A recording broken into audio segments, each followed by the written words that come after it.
complicité Baye Bara Diagne on va parler des attaquants phares de cette coupe du monde ci ay équipe yu am solo Bara si c'est bon rek nga indil ma ko ma jàngat ko ak sama chronique c'est bon voilà allez-y voilà kii yaakaar naa ne moom dinañ dajeek moom le 16 mardi incha allah rabbi ñu koy xaar à partir de 19h c'est important dañu gis ne dañu def analyse yi dañu def ci coupe du monde bi ne li ñuy teg nii mooy ce sont des équipes qui ont des attaquants phares dans cette coupe du monde. lu ñu mën di wax ah. waaw léegi yow France mooy meilleure attaque. voilà léegi France c'est la meilleure attaque de cette coupe du monde. waaw on a Kylian Mbappé. boo xoolee les profils Olise Ousmane Dembélé Ryan Cherki. ak Marcus Thuram. donc ñi bokk nañ ci attaque bi gën a phare ci coupe du monde. non c'est la meilleure attaque de la coupe du monde. de la coupe du monde. oui bu dee dañuy waxante dëgg rek bu dee dañuy xool profil yi des joueurs. bu dee dañuy xool qualité joueurs yi. bu dee dañuy xool aussi les statistiques des joueurs. que ce soit en club que ce soit en sélection la France mooy la meilleure attaque. ah loolu c'est vrai lii moom kenn mënu ko boo jëlee le meilleur passeur de l'Europe. championnat Europe tout championnat confondu. c'est Michael Olise. waaw boo jëlee le meilleur buteur de la Ligue des Champions c'est Kylian Mbappé. waaw boo jëlee ki nga xamante ne mooy le Ballon d'Or c'est Ousmane Dembélé.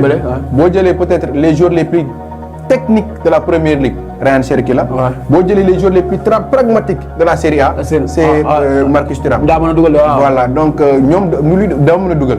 donc ñoom ils ont des buteurs ils ont des passeurs ils ont des créateurs.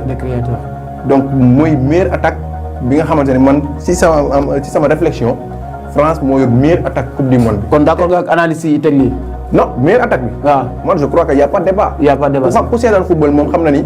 boo profil yi nga xam ne France am nañ ko mooy meilleure attaque. mais le problème de la France waxoon nañ ko l'équipe n'est pas aussi équilibrée. attaque bi baax na mais ci ginnaaw y a des choses à dire. voilà donc boo xoolee li nga xamante ne mooy l'attaque française elle fait peur. Sénégalais kese ñoo toog fi di wax dañuy door France mais ñi dem coupe du monde bi xam nañu l'attaque de la France fait peur. voilà merci beaucoup Ba ñu dem ci beneen équipe ñi nga xamante ni dañu am attaque bu ñuy xaar ci coupe du monde bi les attaquants phares de cette coupe du monde moom la leen di jàngatal mbokk téléspectateurs ak internet yu 2VTV. Bara si c'est bon avec la complicité de Baye Bara Diagne la régie donc on a parlé de la France. Qui a une bonne attaque Kylian Mbappé Olise Ousmane Dembélé Ryan Cherki ak Marcus Thuram kii Espagne voilà l'Espagne am na aussi de la qualité comme la France ah. Nico Williams. Dani Olmo Lamine Yamal Lamine Yamal moom fu mu nekk wax dëgg yàlla. Ferran Torres aussi. ak Michael waaw. xaaral ma xool Ferran Torres ak Michael Oyarzabal. waaw. C'est pas aussi flamboyant que la France. Espagne c'est pas aussi l'attaque mooy jouer c'est un collectif foofu la amee avantage bi l'équipe est plus équilibrée que li nga xamante ne mooy la France. Espagne depuis ci gardien bi boo jëlee Unai Simon nga jël ki nga xamante ne mooy Laporte ak ñi nga xamante ne ñoom Cubarsí ak ñi nga xamante ne ñoom ñooy Cucurella ak ñooñu yëpp di jouer ci ak surtout le milieu de terrain espagnol moo gën a dangereux bu ñoom Zubimendi ñoom Miguel ñoom Rodri ñoom Fabien Ruiz le jeu espagnol. Surtout c'est le milieu de terrain.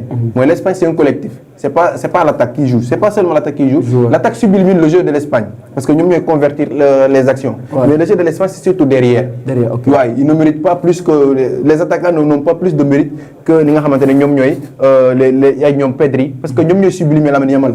Lamine Yamal sans ballon il peut rien faire.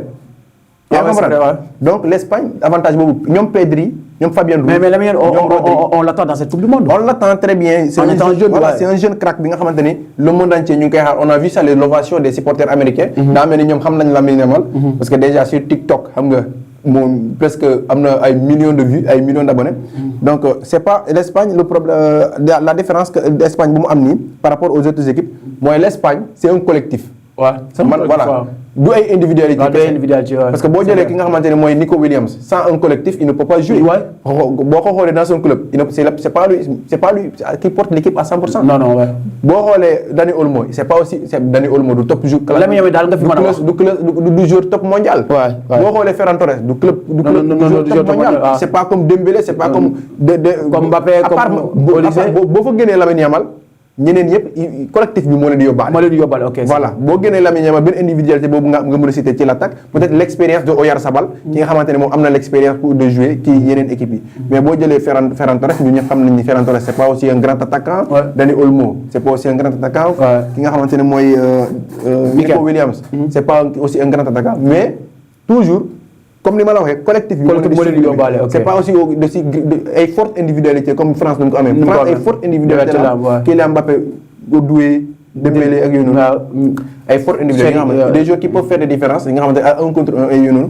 mais l'Espagne c'est surtout le jeu qui nga xamante mooy le jeu de possession nga xam milieu terrain bi surtout moo koy liggéey la preuve boo xoolee match Espagne yi la plupart hommes du match yi c'est les milieux de terrain. merci beaucoup quelques commentaires il y a Aliou Bari gaynde mooy coob ginaar te sax du suur ndekki la rek Bari Ahmadou Bari nee na mooy yoon sax waaw wax na dëgg gaynde moom moo war a lekk ginaar te nee na loolu ndekki la rek kon sunu ñu ne suñu diggante ñun ak France daa jàpp ne ndekki la rek duñu suur Habib qui met des drapeaux de l'équipe nationale du Sénégal c'est important baax ñu demaat ci beneen équipe bu nga xamante ni a une attaque phare pour cette Coupe du Monde de 2026. On a parlé de la France, on a parlé de l'Espagne. Maintenant, l'autre équipe, si c'est bon, on ira di dem.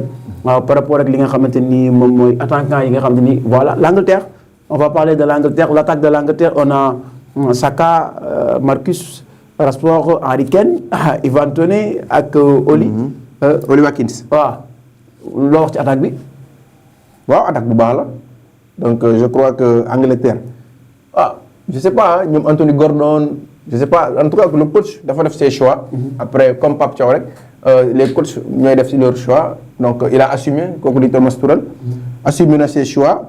Donc aujourd'hui l'Angleterre, moi je crois que avec tous les profils qu'ils ont, ils pouvaient aussi proposer autre chose que ça parce que ñoom je crois que ñoom Emery ci Eze ñëw nañ. Peut-être ñoom ñoo ko gisul fii ñoom Madueke kii ñëw nañu mais Angleterre aussi ils ont des jeunes yi nga xamante ni ñoom Bukayo Saka kenn dootu leen présenté. Donc Marcus Rashford même si parfois moom montagne russe la bu dee bu defee coupe du monde bu baax c'est un excellent attaquant. Harry Kane kooku moom vraiment top mondial ñëpp xam nañ ko donc Ivan Toney attaquant bu baax la mën na dugal mais dans le jeu peut-être système Angleterre bi xaw ma ban nu ñu koy utiliser mais aussi am nañu ay finisseurs que ce soit Watkins que ce soit Ivan Toney que ce soit Harry Kane. ñoom ce sont des très grands buteurs mais aujourd'hui ñuy créer la différence dans ci côté yi je pense que Bukayo Saka moom actuellement moo nekk en forme Marcus Rashford parfois mooy loolu. day def nii voilà mais ñoom 3 points laa fi gis parce que ñoom ñi yëpp Toney Kane Watkins ñoom ay 9 la ñu. pur et dur ay points ñoom duñu créer ay danger sur les côtés. dañuy gis ay Eze ay kii nii ay Eze ay ñoom Madueke ak ñeneen. Donc pour football bi gën a équilibré mais toujours ba léegi gisaguma attaque bi nga xamante ne mooy supérieur à la France. à la France. dinañ jàngat. donc ba léegi France moo am la meilleure attaque de cette Coupe du Monde. par rapport ak li ñu jàngat ci Espagne ak li nga xam moom mooy. la France est loin devant les autres nations. ok Bara si c'est bon on continue avec cette attaque de la Coupe du Monde donc on a parlé de la France Espagne Portugal. On va parler du Portugal, Cristiano Ronaldo, Rafael Léo, Félix, Pedro ak Gonçalo Ramos. L'attaque du Portugal. am nañu Portugal comme ni ma ko waxee nit ñi parfois dañ koy minimiser mais man je crois que ñoom ñoo amul fulla quoi. Portugal moom je pense que Portugal day gën a jouer ci collectif.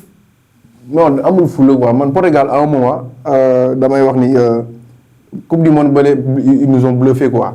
ñëpp di leen xaar jékki-jékki passé à côté. Maroc génnee leen je crois que Portugal moo génnee boulevard boobu yëpp Maroc Coupe du Monde bu mu def yëpp c'est à cause de mu éliminer Portugal donc parce que Portugal bu nekkoon foofu noonu je crois que on allait avoir beneen Coupe du Monde. mais Maroc daa mel ni moo génnee Portugal moo génnee Espagne. voilà je crois que Maroc non ils ont fait benn Coupe du Monde bu exceptionnel bi passé. donc mais boo xoolee l'attaque du Portugal moom sax moom moo tane les autres attaques. Parce que là, un joueur comme Rafael Leao, CR7, João Félix, même si c'est un talent gâché. Donc, parce que mon migi de l'Arabie Saoudite. L'Arabie Saoudite, c'est un joueur plein de talent. João Félix, vous me gagnez Porto, je pense Benfica, du football, Atlético Madrid, après Barça. Ouais. Non, je crois que bon. Parce que erreur de carrière là, voilà, après Chelsea, après on a plus revu donc le joueur qu'il était donc auparavant. Donc João Félix moom vraiment gâché là mais c'est une très belle attaque. mais man nag moom li nga xamante ne mooy Gonçalo Ramos mooy CR7 mooy kii. attaque boobu sax. je crois que c'est plus équilibré que li nga xamante ne mooy l'attaque de l'Angleterre. Si tu parles de Bruno Fernandes. ouais Bruno Fernandes voilà moo tax ma ne la Espagne collectif la ñoo fi attaque yi la. waaw Bruno Fernandes ak même si défenseur la il est plus dangereux que ces attaquants là. donc mooy Portugal man jàpp naa ne Portugal actuellement. peut-être l'équipe est très bien équilibrée Portugal ñu leen di sous-estimer mais suñu amee ful rek parce que man damay jàpp ne Portugal parfois l'envie peut-être amuñu envie gagner quoi man daf may. daf lay jaaxal quoi daf may jaaxal avec toute cette belle effectif là. mënoo def différence. non Portugal xoolal ci milieu terrain bi. ay ñoom Pedro Neto lañ lay cité fii. waaw Pedro Neto un très grand joueur Chelsea lu mu fay def. Gonzalo Ramos même si du football mais bu amee occasion da koy dugal. da koy dugal waaye. voilà il n'a pas besoin du am ay 1000 occasions moom bu amee benn rek bii la. Rafael Leao kenn du ko présenté. donc aujourd'hui ñoom dañoo nar a xam ni ñu ngi jëm mag te aujourd'hui le Portugal am na benn effectif bi nga xamante ni mën na leen permettre ñu jël coupe du monde bi donc les plus belles effectifs boo jëlee. Espagne. et Cristiano Ronaldo c'est sa dernière coupe du monde. waaw ñu may ko Cristiano Ronaldo ñu sargale ko sax. ñu ñëw ñu tase Sénégal door leen final ñu jël deuxième place. ñun ñoo jël deuxième place. ñoom ñoo jël deuxième place. ñoom ñoo jël deuxième place. waaw moom maa leen koy ñaan bu baax a baax. c'est bon donc quelques commentaires soxna Thiam Diédhiou moom tamit def na ay drapeau Sénégal yu bëri c'est poto l'équipe nationale du Sénégal. voilà ñu ngi leen di bëgg bu baax a baax ñi nga xamante ni ñu ngi seetaan aimez partagez abonnez et donnez vos commentaires wax leen seen avis ci commentaires yi ñu daal di koy lire partager ko ak yéen donc on a parlé de la France l'Espagne l'Angleterre ak Portugal c'est toujours la France qui a la meilleure attaque. non man France xam nga yéen a ngi ko nii rek mais xam naa ne France moo yor meilleure attaque bi. mais ñu wax ci ñeneen rek mais France actuellement boo xoolee ci attaque bi moo yor meilleure attaque waaw monde bi yëpp. coupe du monde bi yëpp. y a pas meilleur que la France. amul. ok baax on continue après la Portugal jox ma beneen équipe bi nga xamante ni à travers les analystes on voit que dañu am attaque bu am solo l'Allemagne on a Denise Kay Florian ak Nick. ñuy. Ondeuve ku nekk Stuttgart moom Kaya Wirtz. Wirtz lii du attaque. non Voltemade. lii du attaque l'Allemagne attaque bi dafa mel ni faible de waaw nekk di wàcc quoi. dafa faible ne plus peut-être bu ñu amoon ay Leroy Sané ñoom Serge Gnabry ak attaque yi daan am. bokkatul ak attaque yi daan am. l'Allemagne pouvait proposer plus que ça. donc xaw ma nag seen liste bi peut-être ñoom Leroy Sané est-ce que ñëw nañ ay ñoom Serge Gnabry ñooñu noonu donc je crois que mën nañu am des joueurs qui vont faire la différence. ñoom Musiala. voilà ñoom Musiala moom tamit koy xaar ci coupe du monde bi. voilà ñu ngi koy xaar moom tamit bokk na ci jeunes yi nga xamante ne ay révélation lañ. donc ñoom ñëpp léegi ñoom ñooy star football bi donc Musiala donc je crois que kenn dootu ko présenter au niveau du Bayern de Munich. mais li ma gis nii c'est pas du attaque parce que Wirtz déjà depuis son départ vers Liverpool il n'est plus en forme il n'a plus les jambes Voltemade depuis mu génnee aussi Stuttgart dem ki nga xamante ne mooy Newcastle mooy loolu il se trouve pas. peut-être Kaya Wirtz nga xamante ne fin de saison avec l'Arsenal mu ngi doon def lu extraordinaire mais bon toujours ñoom kese mënuñu def le football c'est un collectif bi bu ñëwee avec la combinaison attaque li nga xam ne attaque milieu ak défense dina mën a baax parce que am nañu ay ñoom Goretzka am nañu le jeune crack du Bayern de Munich fa damay fàtte turam bi quoi am nañ benn joueur bu xale la donc milieu terrain bu extra ñoom Goretzka et tout. donc ils peuvent faire ñoom mën nañ def attaque bu baax. merci beaucoup damay njëkkante ak temps parce que tey la àjjuma. il nous reste 1h jot na il nous reste 30 minutes te war nañoo dugg ci équipe nationale du Sénégal. on va continuer beneen attaque baara si c'est bon avec la régie ñu continuer les Irlandais on a Cody Memphis Brian Wood ak Doyni ñoo ngi loo gisee attaque bi les Hollandais. Cody Gakpo Memphis Depay. waaw keneen ki c'est l'autre là au milieu Brian. Malen. waaw. ak Brian je sais pas quoi. Brian ak Wood. non am na qualité. oui bien sûr am na qualité. donc que ce soit Malen xam naa ko depuis mu nekk man foo laa ko xamee Aston Villa. bon fa laa ko xamee mu doon def benn ay saison extraordinaire Cody Gakpo. il n'est pas aussi technique. mais c'est un joueur ki nga xamante ne mooy. day dugal attaquant bu baax la. Memphis Depay technique am na technique day dugal mais. mu ngi commencé jëm mag. donc boo jëlee les autres bon kii gisuma turam bi. mu ngi liiral fii voilà. d'accord George Goff kii la Borbey Borbey bu nekk Borbey bu nekk Sunderland c'est le coéquipier d'Habib Diarra. donc Borbey c'est un joueur aussi ki nga xamante ne day dugal rek gis xamoon naa ko depuis je pense que Club Brugge la nekk non l'Ajax Amsterdam. donc fa laa ko xamee. donc c'est un excellent attaquant bi nga xamante ne aussi day dugal ak ki nga xamante ne mooy Malen moom aussi day dugal ki nga xamante ne mooy Memphis Depay donc ñoom amuñu ay joueurs yi nga xamante ne dañuy créer ay dribbleur lañ wala ay joueurs yi nga xamante ne dañuy créer ay spectacle mais ay joueurs yi nga xamante ne mën nañ dugal boo jëlee Cody Gakpo nekkul un grand dribbleur mais xam na nu ñuy dugalee donc à part Memphis Depay même Borbé la même chose kële donc le troisième la moom dafa am benn tour vraiment su moom c'est en néerlandais direct parce que néerlandais ñoom seen tour yi dañuy xaw a néerlandais ak tuuti les belges quoi seen tour yi dañuy xaw a dëgër quoi moom mag la de ki mag la yàgg na Ajax mag la waaye ñoo football na Manchester United sax mooy yàggul dara il était à Manchester United léegi dafa ñibbi mu ngi football Ajax donc je crois que c'est un remplaçant donc mais man gisuma Luc de Jong gisuma ko donc c'est un grand attaquant ki nga xamante ne même si mag la mais Luc de Jong borom bëkk yi xam nañ ko bu baax. je pense que contre Sénégal dugaloon na sax. mais bi passé coupe du monde bi passé tamit. waaw moo tax bu contre Sénégal bu Qatar bi. dugaloon na. waaw Luc de Jong je crois que bien dugaloon na. am na solo léegi baax on continue toujours avec l'attaque de cette coupe du monde si c'est bon avec la régie de Baye Bara Diagne ñu continuer avec ñi nga xamante ni moom mooy les attaquants phares de cette coupe du monde mu doon attaque bu am solo Brésil. yaakaar naa da ngay xaati coupe du monde bi Brésil on a Vinicius Rafinha Igor Thiago Gabriel ak Endrick mais bi attaque bi yaakaar naa à part France moo si tegu de. oui boo demee côté individualité à part France. je pense que boo demee côté individualité. à part France je crois que c'est le Brésil. c'est la meilleure attaque. parce que boo jëlee Igor Thiago je crois que moom moo nekk au niveau de Nottingham Forest. c'est un très grand attaquant day dugal rek bon man damaa jommi si moom. je crois que fii la jógee Botaf kii. comment on dit ça club bu nekk partenariat ak Lyon. Botafogo moo nekk Brésil ah. waaw Botafogo la jógee ñëw ba Nottingham Forest. Endrick excellente saison avec Lyon. Martinelli c'est un joueur très flamboyant vivace am nañ ko de par sa vitesse de par ses dribbles donc ki nga xam ne mooy Vinicius kenn dootu ko présenté. ak bi nga xam ne mooy Rafinha. ñëpp xam nañ leen. Rafinha bi am nañu les joueurs qui peuvent faire la différence. ci côté yi. am nañu un joueur comme Hugo Thiago ki nga xamante ne am na aussi Enrique am na un joueur bu tudd Enrique mu nekk Zenit Saint-Pétersbourg moom tam Botafogo la nekkoon. donc ñoom aussi am nañu benn attaque de feu. Martinelli Enrique ils ont des joueurs qui peuvent faire la différence sur les côtés. bu ñu fa dugaloon Neymar peut-être Neymar dina jouer mais du bëri.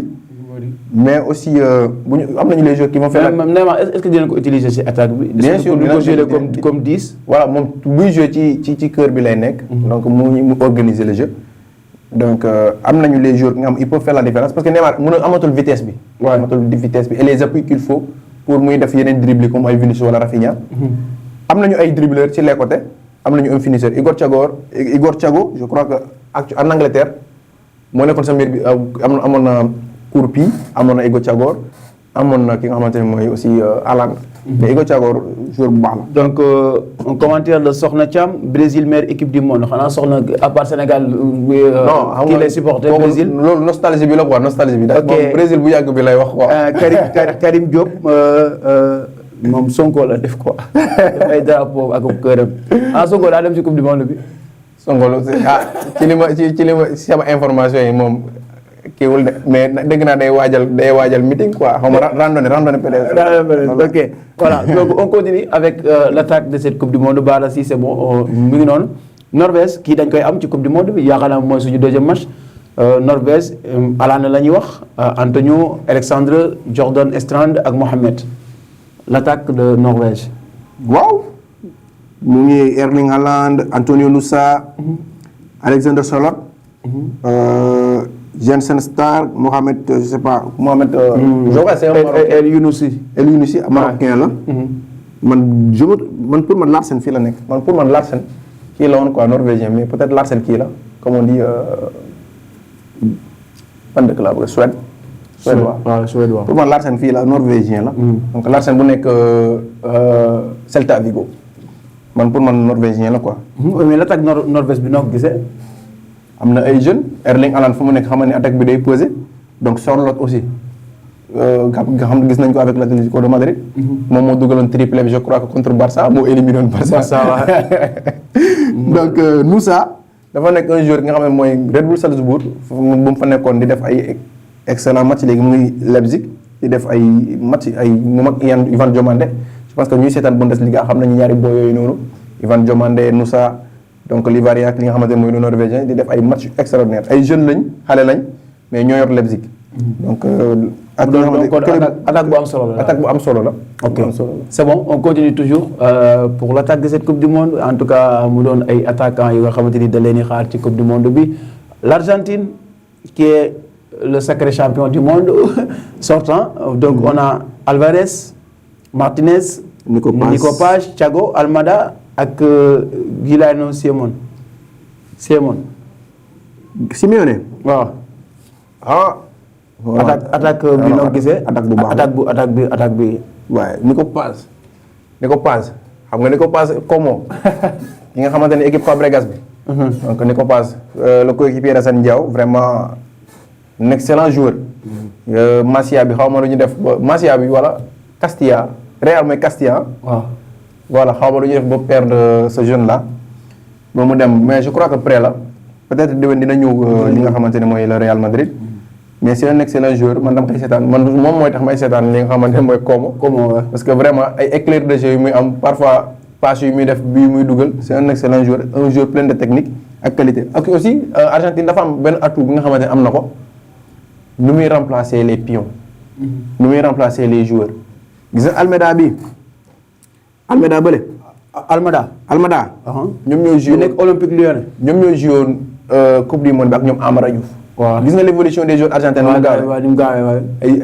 Mastantuono Almada ñoom ñoo joué woon coupe du monde bi mi nga xaw ma U17 bi mais cette évolution yi gaaw la ñu waaw jógee River Plate ñëw léegi Almada je pense que mu ngi au niveau de l'Olympique Lyonnais moom Olympique Lyonnais voilà parce que seen kii def nañ ko ci suuf club yi nekk yëpp def nañ ko ci suuf voilà Simeone moom Atlético club papam la nekk ñaar ñoo ci nekk Atlético Madrid kenn ki Inter de Milan Martinez waaw au début mu doon football ñii dañoo doon wax Simeone day favoriser doomam bi mais léegi tëjloo na gémmiñ ñëpp parce que wane na ni moom vraiment daa mérité place am nekkul papa moo nekk coach rek mu koy teg il a mérité sa place vraiment Lautaro Martinez léegi mu ngi jëm mag il a l'expérience mu ngi jëm mag voilà il a moom instant yi moom mooy socle équipe bi peut-être Otamendi si ginnaaw ma gëw ma ndax dina ñëw ñu boo jëlee ñoom Paredes ñoom McAllister ñoom Fernandes Argentine aussi seen force aussi du attaque bi kese attaque bi day sublimer rek comme l'Espagne mais seen force dañoo am benn collectif bloc bu compact que ce soit défensivement offensivement ñoom ñëpp ay attaquer ñoom ñëpp ay défendre boo ñëwee ci milieu terrain bi qualité kese nga fay def